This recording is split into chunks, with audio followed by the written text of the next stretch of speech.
This is part one of 4 consecutive games between these two in all competitions. It's the biggest game of the WSL season. It's the one people have been licking their lips in anticipation for. Could this be the first piece of an historic quadruple for Chelsea? Or will Manchester City cause a shock? And it's Ramirez! Chelsea hit the front! Oh! That is magnificent! Chelsea with a slice of luck. It's Chelsea, League Cup winners. The subplots surrounding this match every bit as intriguing as what we will see on the pitch.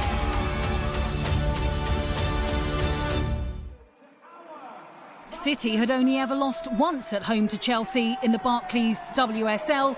Rachel Brown-Finnis and Stephen Wyeth were in position at the Etihad Stadium for this one. A 4-player City refresh after midweek. Kiara Keating returns in goal for a first appearance in 9. Naomi Lazel replaces Leo Wahabi. There is a first league start of the season for Laura Coombs, and after her match-winning contribution as a substitute on Wednesday, it was inevitable Vivian Miedema would be in the 11. Even greater rotation from Chelsea, 6 changes. Ashley Lawrence and Niamh Charles return to their back 4. Oriane Jean-Francois gets a second WSL start, with opportunities too for Vika Kaptein and Maika Hamano. Johanna Rytting-Kaneryd completes the half dozen.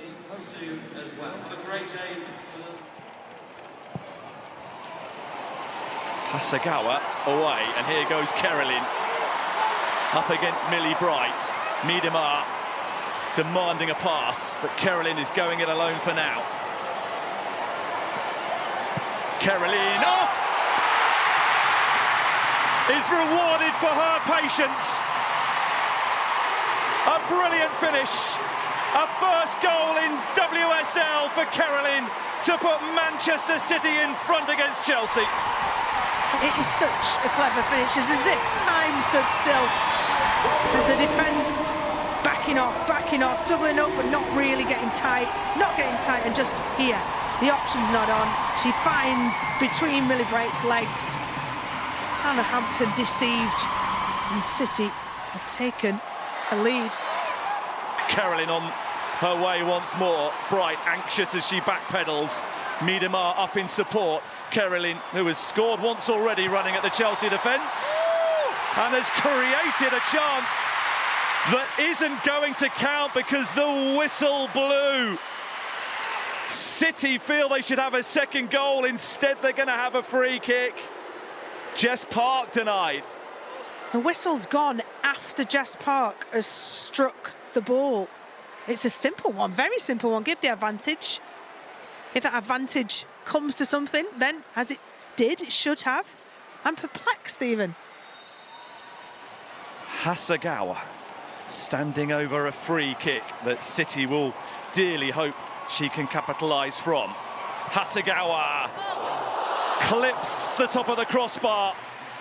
Well, City will feel on the balance of play they deserve to be further ahead. If decisions had been made correctly, they would have been further ahead. Nearly perfectly executed free kick from Hasegawa.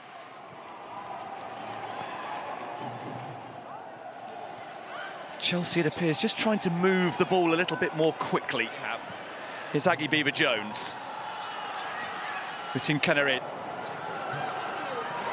Oh, wonderful turn. Aggie Beever-Jones for 1-1. It hasn't taken Chelsea long after the restart.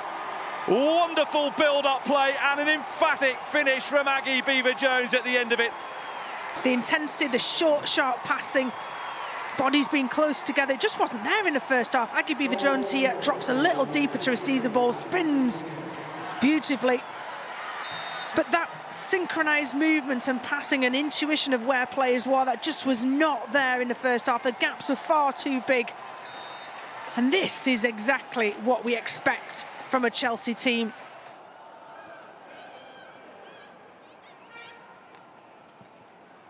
Rytting-Kaneryd, Hamano, Kaptein, turning brilliantly and finding Rytting-Kaneryd. Chance for Chelsea to get themselves in front.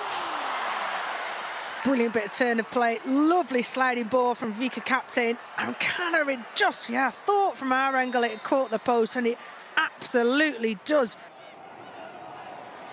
James. Lawrence biding her time before delivering a cross. That has produced a match-deciding moment for Erin Cuthbert. The winning goal that the champions have been pushing for has just been delivered.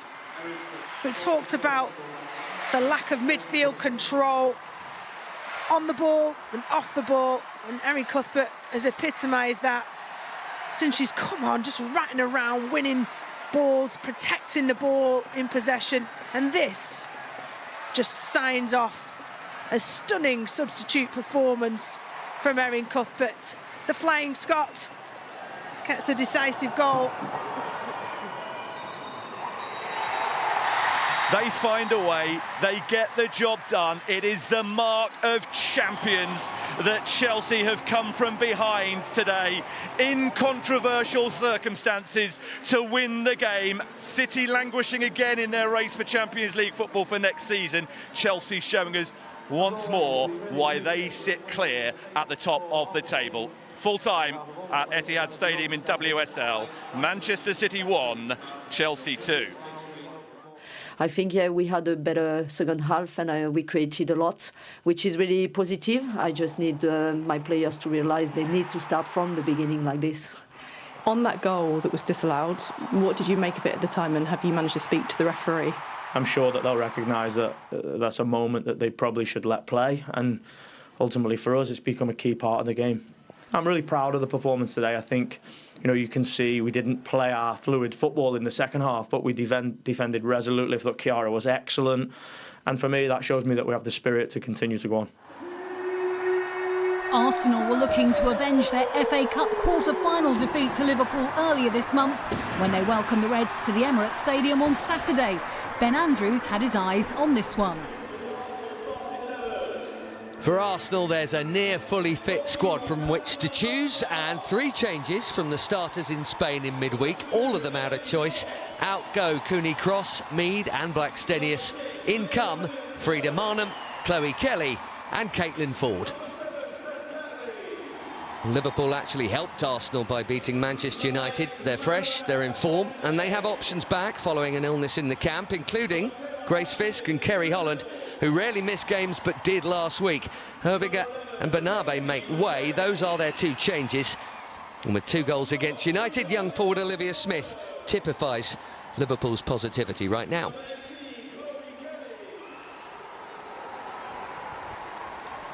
That's a lovely touch. No flag this time. Marnham off the post. Russo on the follow-up.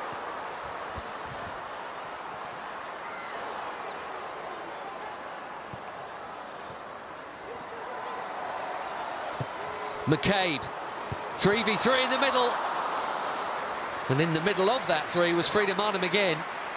Lovely idea, would have been a very smart goal. Look at that touch from Russo.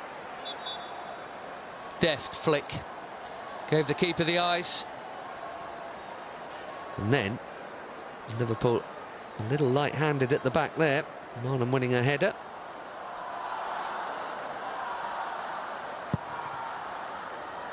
Little deeper from Kelly, and that's not been cleared, but it has been muscled in by Caitlin Ford. Desire and persistence, and a scupper for an opening gunner's goal. Well, they've had all the pressure in this game, in a game that they must win for all manner of reasons. Well, they are winning. Played on side certainly by Taylor Hines. It's an all-important flick just there by Frida Marnham, and it only needed a thin touch here. That will do.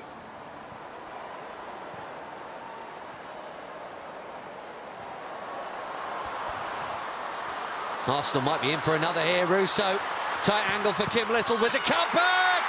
How about that? Well, they have got enough attacking weapons without having too much help anyway, this Arsenal team. And I suspect that is a balloon well and truly burst for Amber Whiteley. Sam Kerr caught in possession. Ford carried on running, and even though Russo pushed Little a bit wide, what a great cutback from the captain.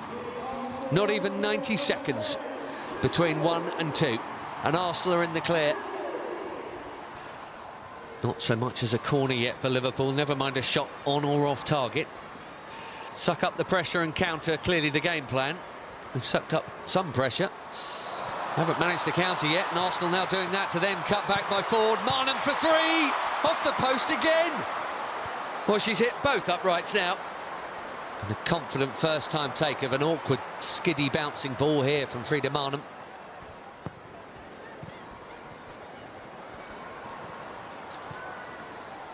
Little's layoff, Caldente into Kelly. It's tight through the middle, but the Arsenal passing is so precise it doesn't seem to matter right now. Caitlin Ford here, Russo in the middle. Clark's header out, this is Mariona Caldente, curling it for the corner, gorgeous. A minute before half-time, 3 goals, 3 points, Arsenal running rampant. They have been brilliant here. Really sharp football in the build-up. Kerry Holland tried to close her down, but she had to get right on top of her and get the block in. No chance for Rachel Laws. Seriously classy player for a seriously long time, Mariona Caldente. Every medal you could want, bringing that quality to Arsenal this season and showing it.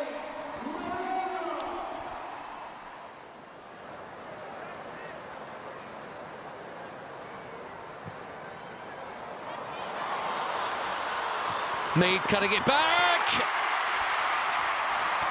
That might be another own goal. Either way, it's squeezed past Rachel Laws. Only been on the field a minute or so. 4-0 Arsenal. Well, that is a lovely way to pass in the first place by Leah Williamson.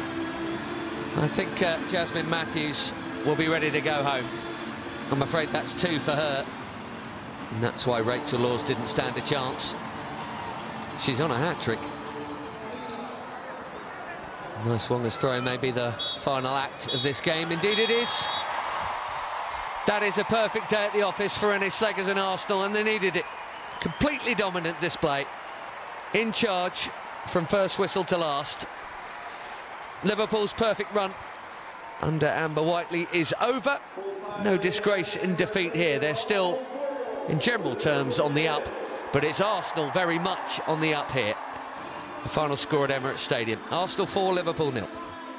We always want to come out with intensity and start games well, and I think we definitely did that today. So we set ourselves up really well. The players on the pitch do so well, but also the whole squad that has been preparing the team. The last 2 days we've had some really good training days, and we've been talking about it. If you prepare yourself really well, you can come out from the first minute and dominate hopefully all phases, and I think that's what we did today. Yeah, I don't think we managed the distances well enough first half. You saw second half we were a little bit deeper, and I think that helped us manage the space in behind a lot better. But look, I thought Arsenal were brilliant first half and put us under a lot of pressure. Natalia Arroyo was looking to avoid a 5th straight Barclays WSL defeat since taking charge of Aston Villa. They welcomed Manchester United, who had never lost to their hosts in 9 previous league meetings. Commentary comes from Flo Pollock.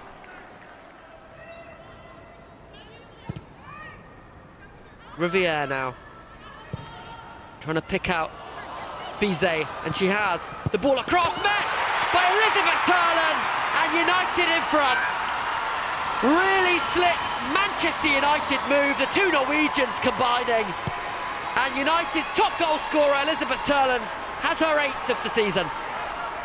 United using the full width of this big pitch here at Villa Park. Celine Bizet kept on side, and a really good ball across. Laid it on a plate for Turland. And just like that, Aston Villa are behind.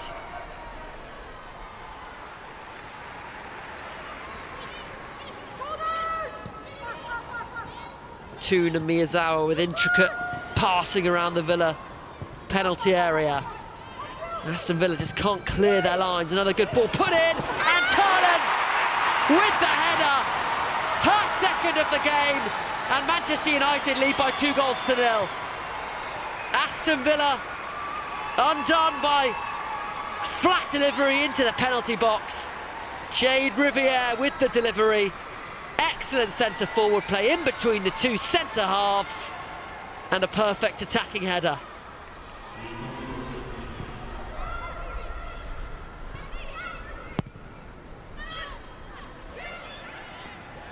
Byings wanted the free kick, not giving, and Grace Clinton goes from range, and that's fantastic.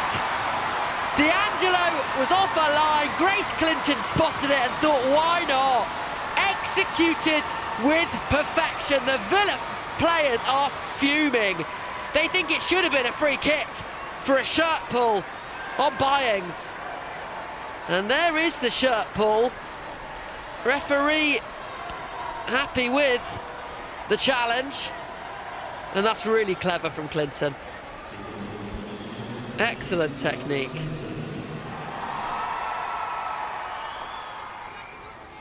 They just concede far too many goals, Aston Villa. They need to tighten up at the back. Floated in corner. Parker with the looping header off the crossbar, and Nunes can't finish with the acrobatic effort. Not working out this first half for Aston Villa. Nunes with the header off the crossbar.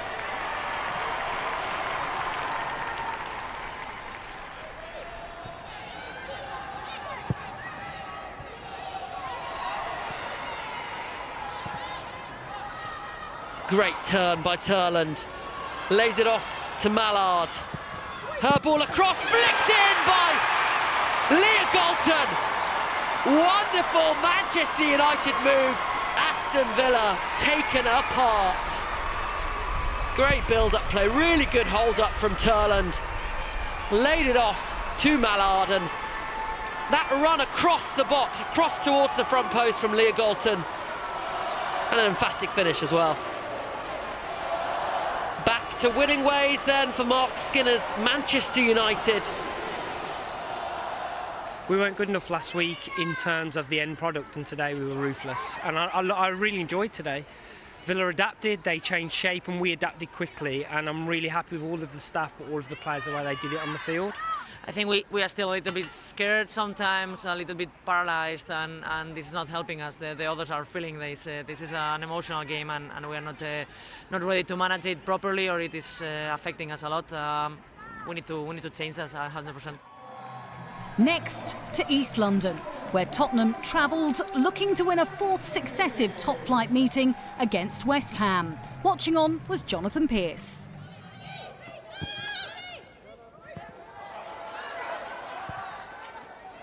Here's a say, possibly waiting for Hanshaw to arrive, and that's a well-timed run, and it's in. It's an own goal. It's gone in off Josephine Riebrink, I think. Certainly an own goal. West Ham haven't been an attacking threat at all, but they lead here, and it's a really well-timed run by Verena Hanshaw, and a timely release as well to her. And there she is into the penalty area, and the driven cross goes in off the unfortunate Tottenham defender. Against the run of play, West Ham have a goal. A free kick here, and at a crucial time in the game. Sumanen around the wall, off the bar. Goalkeeper was nowhere near it. Headed up and away by Sadorski, and then by Shakira Martinez. Tottenham unlucky. Really good free kick. Goalkeeper gave herself a lot of room to cover on her left-hand side.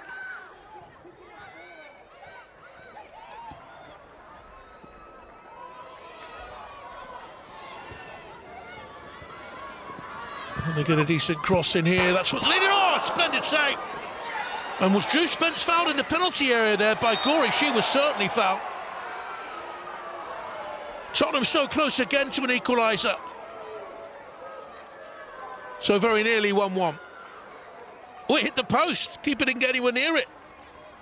That's twice they've hit the woodwork now. In comes up. Wicked free kick. It's gone all the way through. West Ham have a second, and surely that's settled the game. Uweki goes across. to celebrate with Asay. I'm not too sure she got a touch. I think it's gone all the way through from Viviane Asay. But whatever, West Ham United have a second goal. Takes it right-footed with whip. No way it should beat the defence from there.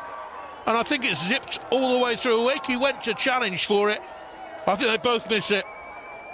All the way through for Viviane Asay's 10th goal of the season. And that should maintain West Ham United's incredible home run this season.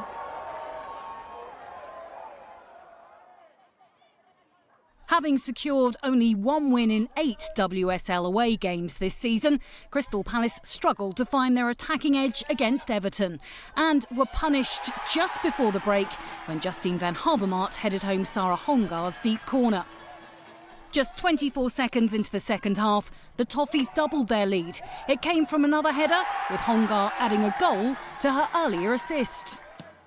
Everton sealed the win with a third in stoppage time, when Kelly Gargaud latched onto Hongar's long ball and lifted her effort past Shea Yanez. Worrying times for the visitors, a big win for the hosts. Having won the reverse fixture in November, Brighton were aiming to secure their first ever league double over Leicester. However, it was the Foxes who took the early lead when Shannon O'Brien took advantage of some nervy defending from the visitors. After soaking up sustained pressure, Leicester struck on the counter, with Saori Takarada netting her first goal of the season. The hosts tightened their grip on the match on the stroke of half-time when Hannah Kane's cross took an unfortunate deflection off Rachel McLaughlin to put the Foxes firmly in control. Brighton kept pressing for a route back and were finally handed a lifeline in the 73rd minute when Madison Haley placed her effort beyond Janina Leitzig. Having brought the visitors back into the contest, Haley then undid her efforts by fouling Sam Tierney in the box. Yuka Mamiki had the chance to put the game beyond reach, but sent her kick wide. Moments later, the drama shifted to the other end, where Mamiki, having just missed a penalty, conceded one with a challenge on Nikita Paris. Fran Kirby calmly converted from the spot to make it 3-2, but despite Brighton's late surge for an equaliser, Leicester held firm to claim 3 vital points. Confirmation of the weekend's results from the Barclays Women's Super League. Everton were too strong for Crystal Palace. Arsenal swept aside Liverpool. West Ham edged past Tottenham. Chelsea left it late to beat Manchester City. Leicester survived a late Brighton comeback. And Manchester United inflicted more misery on Aston Villa. Here's how the league table now looks. Chelsea maintain their 8-point lead at the top, with Manchester City now 7 points adrift of Arsenal and Manchester United, while at the other end of the table there is now a clear gap between Leicester and the bottom 2. That's all we have time for after another thrilling weekend in the Barclays WSL. We'll see you again next time. Bye for now. Caroline, just parked tonight. Beaver Jones for 1-1. A match-deciding moment for Erin Cuthbert. It is the mark of champions.